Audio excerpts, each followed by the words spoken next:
हळद रुसली कुंकू हसले या मालिकेच्या पुढील काही येणाऱ्या भागांचे अपडेट जाणून घेऊया आपल्या आजच्या या व्हिडिओमध्ये. चला तर मग मित्रांनो, अजिबात वेळ वाया न घालवता सुरुवात करूया आपल्या आजच्या या व्हिडिओला.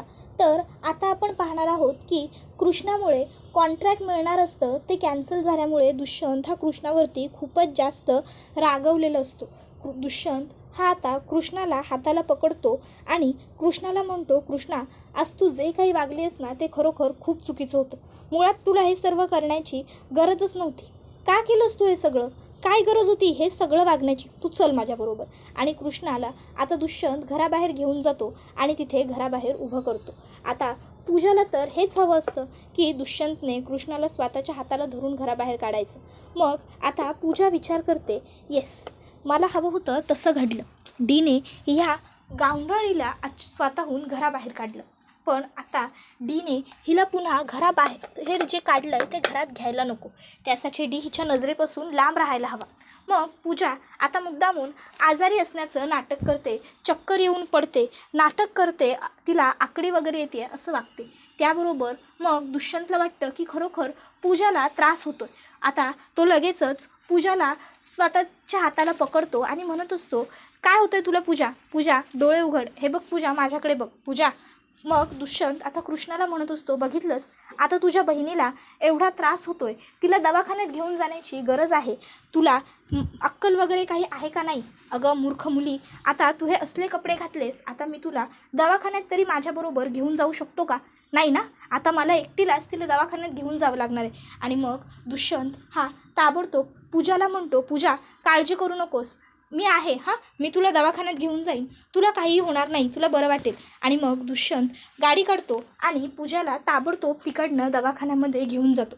त्याबरोबर लगेचच आता बाळजाबाई कृष्णावर मोठ्यानं ओरडतात आणि म्हणतात, ही अवदसा, ही पनवती माझ्या लेकाच्या आयुष्यात आली आणि तिथपासून माझ्या लेकाच्या आयुष्याच्या नुसत्या वाटाघाती सुरू झाल्या. ही पोरगी त्याच्या आयुष्यात आली आणि त्याच्या आयुष्याला एका प्रकारचं ग्रहण लागलं. पण आता नाही, आता बाद झालं. आता म्या या पोरीला माझ्या लेकाच्या आयुष्यात फार काळ राहूच द्यायची नाही. आता बघच कृष्णे म्या काय करतो ते. आणि मग बाळजाबाई महादू काकांना सांगतात, कृष्णीचं सामान घेऊन या समद बांधून, आणि कृष्णीला त्या घराबाहेर काढू लागतात. त्यावर आता मैनावती म्हणते, नाही तर काय, जेव्हापासनं ही पोर घरात लगीन करून आली आहे तेव्हापासनं नुसतं घराला कोण नाही कोण येऊन गालबोटच लावते. पहिले काय तर तो चोरी चाळ, नंतर काय तर आणि काहीतरी वेगळं. त्याबरोबर बाळजाबाई म्हणत असतात, नाही, पण आता काय बी नाही, आता म्या हे समद कायमचं संपवूनच टाकतो. ही ब्याद म्या कायमची रांगडे पाटलांच्या घरातनं बाहेर काढतो. एक डाव ह्या पोरीला ह्या घरातनं बाहेर काढली का नाही, की ह्या घराला लागलेलं ग्रहण कायमचं निघून जाईल. आणि मग तोपर्यंत आता काकांनी सगळं सामान बांधून आणलेलं असतं. मग बाळजाबाई आता कृष्णाला म्हणतात, हे बघ, हे तुझं समद सामान इथनं उचलायचं, गाशा गुंडाळायचा आणि ताबडतोब इकडनं चालतं व्हायचं, समजलं ना? पुण्यात ते रांगडे पाटलांच्या घराच्या आत यायचं नाही. आणि मग बाळजाबाई तिकडनं आतमध्ये निघून जातात. घरातले सगळेच आतमध्ये निघून जातात.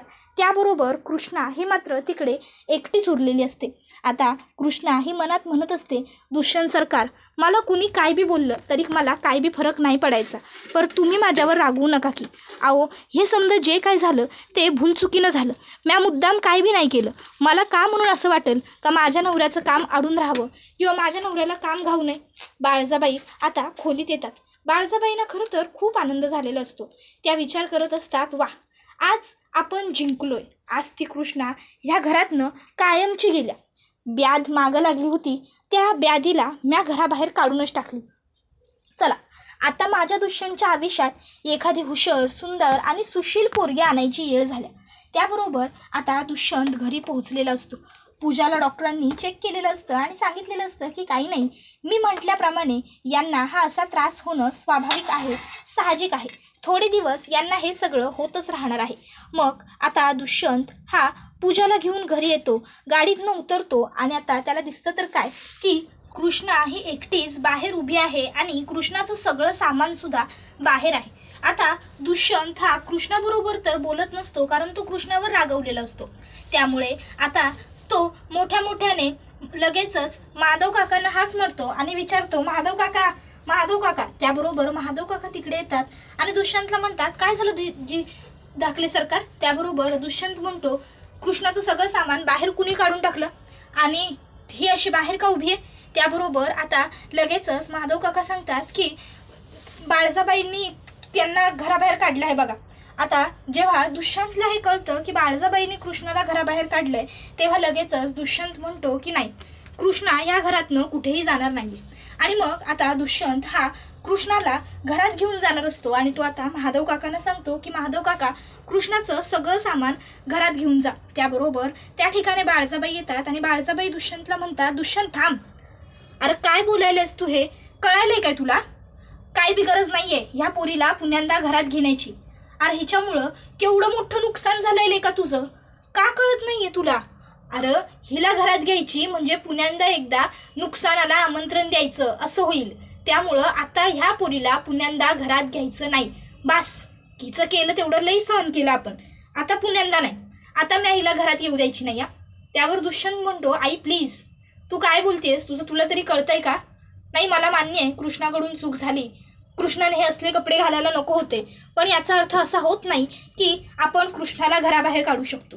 तू विसरत असशील तर मी तुला आठवण करून देतो, कृष्णाबरोबर मी लग्न केलं आणि आता ती रांगडे पाटलांच्या घरची सून आहे, त्यामुळे तिला आपण हे असं घराबाहेर नाही काढू शकत. तर आता हे सगळं ऐकून खरं तर पूजाला खूपच जास्त राग येत असतो, पण गप्प राहण्या वाचून तिच्याकडे सुद्धा काहीही पर्याय नसतो. त्यामुळे ती गप्पपणे गाडीमध्ये बसून राहिलेली असते आणि मनातल्या मनात म्हणत असते, डी फार काळ नाही, आता ह्या कृष्णाला तूच घराबाहेर काढणार बघ. मग दुष्यंत पूजाला गाडीत तशीच ठेवतो आणि कृष्णाला स्वतःहून घरात घेऊन जातो.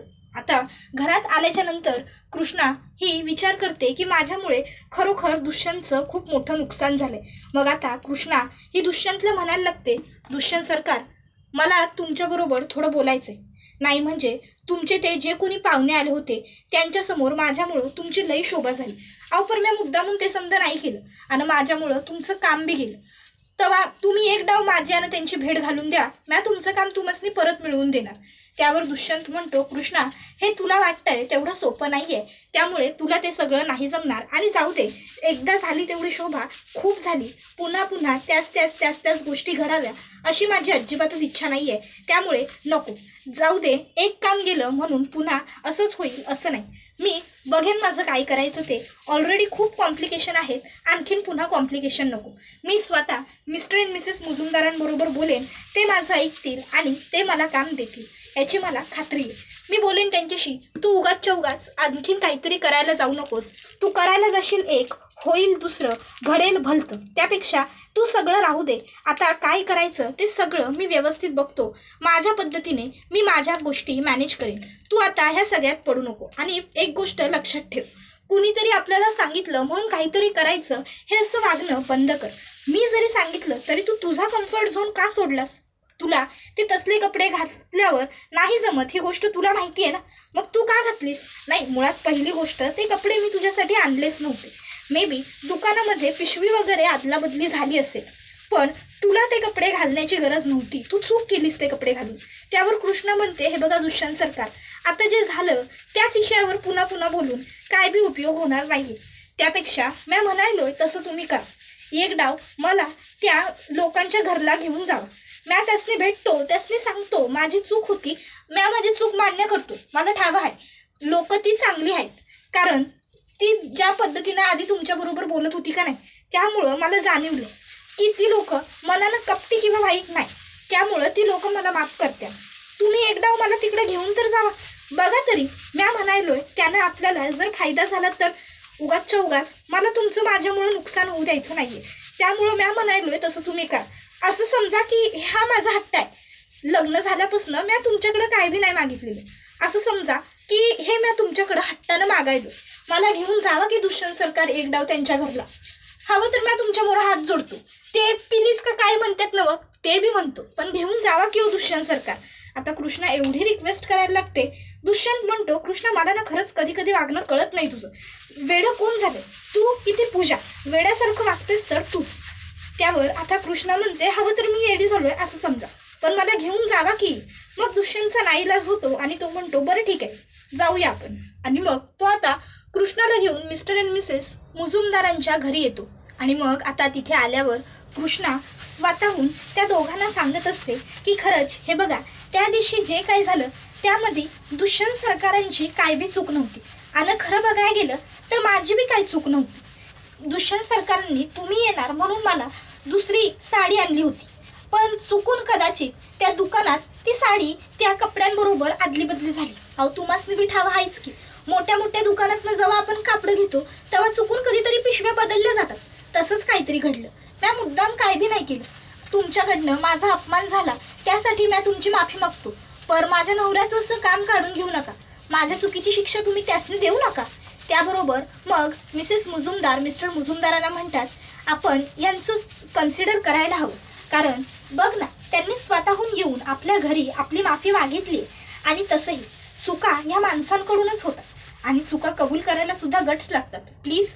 त्याबरोबर मग मिस्टर मुजुमदार म्हणतात, ठीक आहे तू म्हणशील तसं. आणि मग ते म्हणतात, ठीक आहे मिस्टर रांगडे पाटील, हे काम तुम्हाला मिळतंय कारण तुमच्या इतकं परफेक्टली हे काम दुसरं कोणीच करू शकलं नसतं. त्यावर दुष्यंत म्हणतो, थँक्यू सो मच सर. तुम्ही माझ्यावर हा जो काही विश्वास दाखवला ना तो खरंच खूप महत्त्वाचा होता माझ्यासाठी आणि मी तुम्हाला शब्द देतो की हे काम मी अगदी व्यवस्थित इगरली परफेक्टली करून दाखवेन. आणि मग आता दुष्यंत आणि कृष्णा हे दोघंही जण तिकडनं निघालेले असतात. आता रस्त्यात दुष्यंत विचार करतो, खरंच मी उगाच कृष्णावर खूप रागवलो, तिला खूप बोललो. मग तो आनंदाने घरी येऊन ही गोष्ट बाळजाबाईंना सांगतो की आई, कृष्णाने तिची चूक सुधारली. त्याबरोबर आता हे ऐकून खरं तर बाळजाबाईंना खूपच जास्त राग आलेला असतो. पण आता दुष्यंत समोर त्यांना त्यांचा राग व्यक्तही करता येत नसतो, कारण दुष्यंत समोर तर त्या चांगल्या आहेत असंच ते दाखवतायत ना. त्यामुळे मग ते आता म्हणतात, अरे दुष्यंत, उलट मग ही गोष्ट चांगलीच घडली की बरं झालं कृष्णानं तिची चूक सुधारली. अरे मला ठाव होतं जर मी तिला तोडून बोललो, तिच्याशी फटकून वागलो का नाही तर ती तिची चूक नक्की सुधारेल. बरं जा आता तू जरा खोलीत आराम कर. काय आता मग बाळजाबाई रागारागात पूजाकडे येतात आणि आता पूजाला त्या म्हणत असतात, तू फक्त इथं अशी आड्याला नजर लावून बघतच बस. अगं त्या कृष्णीनं सौताची चूक सुधारून दावली. त्यावर पूजा म्हणते, वॉट? त्यावर बाळजाबाई म्हणतात, भय वाट नाही हाय, हेच खरं आहे. अगं ते कोण होते ना मुजुमदार, त्यांच्या घरला गेली होती ती कृष्णा दुष्यंत बरोबर आणि तिथं जाऊन तिनं त्यासनी सांगितलं की तिनं मुद्दामून समद केलं नाही, कसं तिच्याकडनं चुकून झालं बिलं समद. आणि त्या मुजुमदारांनी बी तिचं ऐकलं आणि तिला काम द्यायला होकार दिला. कळलं का तुला? त्याबरोबर आता अढळराव आता चुकून त्या खोलीबाहेरून चाललेले असतात आणि त्यांना आता बाळजाबाईंचं आणि पूजाचं बोलणं ऐकू येतं. आता बाळजाबाई पूजाबरोबर काय बोलत असतील बरं, हा प्रश्न अढळरावांना पडतो. अढळराव विचार करतात आणि ही पोर पण समध्यासनी घाबरायला, मग ही बरोबर हिच्याशी एवढं चांगलेपणी कसं काय बोलायला लागली असेल. अढळरावांना वाटतं की कदाचित बाळजाबी तिच्याबरोबर पिरमानं बोलली असेल आणि म्हणून ती पोर बाळजाबरोबर पिरमानं बोलत असेल. तर इकडे आता अढळराव आतमध्ये येतात. आता अढळरावांना बघून पूजा लगेच ड्रामे करायला सुरुवात करते. ओ का आलात तुम्ही? कोण आहात? आणि असे आत का आलात? मला भीती वाटते. कोण आहात तुम्ही दोघं पण? जा ना इकडनं, जा इकडनं, लवकर जा, निघा इकडनं. त्याबरोबर अढळरावांच्या लक्षात येतं की मगापासून तर ही पोरगी बाळजाबरोबर अगदी शांतपणे सौम्य शब्दात आणि पिरमानं बोलत होती आणि जसंच म्या इथं आलो तशी हिनं नाटकी करायला सुरुवात केली. याचा अर्थ नक्कीच हे समज काही ह्या बाळजाचं आणि ह्या पोरीचंच कियेकर आहे. नाटक आहे या दोघींचं हे. नाही मला वाटत होतं आता पावतर ही कृष्णाची बहीण खरंच चांगली असेल, पर नाही. कृष्णा मागच बोलली होती का तिच्या बहिणीला ते अजिबातच आवडत नाही. याचा अर्थ नक्कीच त्या पोरीनंच हे समज केलेलं आहे आणि बाळजाबरोबर तिची हात मिळवणी बी झालेली आहे. तर इकडं आता कृष्णा ही खोलीत आल्यावर लई जास्त खुश असते, कारण तिच्यामुळं दुष्यंतचं जे काम गेलेलं असतंय ते काम आता दुष्यंतला परत मिळालेलं असतं. कृष्णा म्हणते, दुष्यंत सरकार, आता तरी तुम्ही खुश हायसा नवं? माझ्यामुळं तुमचं काम गेलं होतं, पण आता माझ्यामुळंच तुमचं काम तुम्हासनी वापस बी मिळाले. अहो तुम्ही एवढे हुशार हायसा, तुम्ही एवढे शिकलेले हायसा, मग तुमच्याकडनं कोणी काम कसं काय काढून घेईल? आणि माझ्यामुळं मी तुमचा अपमान कवा बी नाही सहन करू शकत. कळलं नव्हतं तुम्हासनी? दुष्यंत सरकार, मला मान्य आहे माझ्याकडनं चूक झाली होती, पण मी अजून बी तुम्हासनी तेच सांगायला, मी मुद्दाम ते समज केलं नव्हतं. मी तुम्हासनी फोन बी केला होता ती कापडं घालायची आहेत का हे विचारायला, पण तुम्हीच वय म्हणाला असा. आठवायला आहे ना? त्यावर मग दुष्यंतच्या लक्षात आता आलेलं असतं. त्याला आठवतं की हो, खरोखर कृष्णाने आपल्याला हेच कपडे घालायचे आहेत का हे विचारायला कॉल केला होता. तेव्हा उलट मी कृष्णाचं काहीही ऐकून न घेता तो फोन सरळ कट केला होता. मग दुष्यंत विचार करतो, अरे यार, खरं तर चूक माझी सुद्धा आहे. जर मी कृष्णाचा फोन कट केला नसता आणि व्यवस्थित तिच्याबरोबर बोललो असतो तर कदाचित ही एवढी मिसअंडरस्टँडिंग झालीच नसती. आणि जर एवढी मिसअंडरस्टँडिंग झालीच नसती तर हा सगळा गोंधळ घडलाच नसता. मी उगाच कृष्णावर जास्त चिडलो का? पण आता काय उपयोग विचार करून. तर इकडे बाळजाबाई ह्यांना मात्र खूपच जास्त राग येत असतो. त्या संताप होत असतो त्यांचा की शेवटी दुष्यंतने पुन्हा एकदा या कृष्णीला घरात आणलंच. काय गरज होती दुष्यंतला? एवढ्या कष्टांनी या पोरीला म्या घराबाहेर काढली होती, पण नाही, त्या समद्याचा काय बी उपयोग झालेला नाही. आता पुन्यांदा मला समद पहिल्यापासून करावं लागणार. एवढी मेहनत करून समद पाण्यात गेलं. त्या मुजुमदारांना काय अक्कल नव्हती होय? काय गरज काय होती त्यासने दुष्यंतला काम पुन्हा परत मिळवून देण्याची? जर एक काम माझ्या लेकाच्या हातातनं गेलं नसतं तर माझ्या लेकाचं काय आयुष्य उद्ध्वस्त झालं नसतं. त्याला एक नाही दुसरं काम नक्की घावलं असतं. पण ती कृष्णा नावाची ब्यात ती तर गेली असती ना माझ्या घरातनं कायमची. असो, जे घडलं ते घडलं. पण आता मी अशी हातावर हात धरून गप बसायची नाही. आता पुढं मी अशी चाल खेळणार का नाही की ती कृष्णा कायमची या घराच्या बाहेर पडली पाहिजे. तर आता त्या ठिकाणी मैनावती सुद्धा बाळजाबाईंचे कान भरायला आलेली असते. ती म्हणत असते, काय हो बाळजाबाई, काय उपयोग झाला एवढं समजा आपण करून? नाही, शेवटी ती कृष्णा घरात आलीच ना. मग तुम्ही एवढ्या मोठ्या तोऱ्यात त्या कृष्णाला घराबाहेर काढलं होतं, पण शेवटी काय झालं? दुष्यंतनं तिला सौतानं हाताला धरून पुन्यांदा या घरात आणली. उलट पुन्यांदा एका प्रकारे तिचा रांगडे पाटलांच्या घरात गृहप्रवेशच झाला की. मला काही वाटत नाही बाळजाबाई, आपण त्या पोरीला ह्या जन्मात तरी आता आपल्या घरातनं बाहेर काढू शकू. नाही, कारण दुष्यंतच एवढा ठामपणे तिच्या पाठीशी उभा राहिलाय म्हणजे त्यावर बाळजाबाई म्हणतात, बस झाली. एक गोष्ट कायम स्वरूपाची ध्यानात ठेवायची, दुष्यंत माझ्या शब्दापेक्षा पुढं जाणं शक्य नाही, कवाच नाही. नाही, आज त्यानं मला डावलून माझा शब्द मागं पाडून त्या कृष्णीला घराबाहेर काढलेले असताना आणले असेल परत माघारी. पर लवकरच त्यो सोन्याचा दिस उगवल ज्या दिवशी दुष्यंत सौतावून त्या पोरीला हाताला धरून रांगडे पाटलांच्या वाड्याच्या बाहेर काढल. आणि त्या दिवशी म्या तुला डावन की दुष्यंत कधी बी माझ्या शब्दामोहर जायचा नाही. समजलं नव? गाठ बांधून ठेव माझे शब्द तुझ्या बुद्धीत.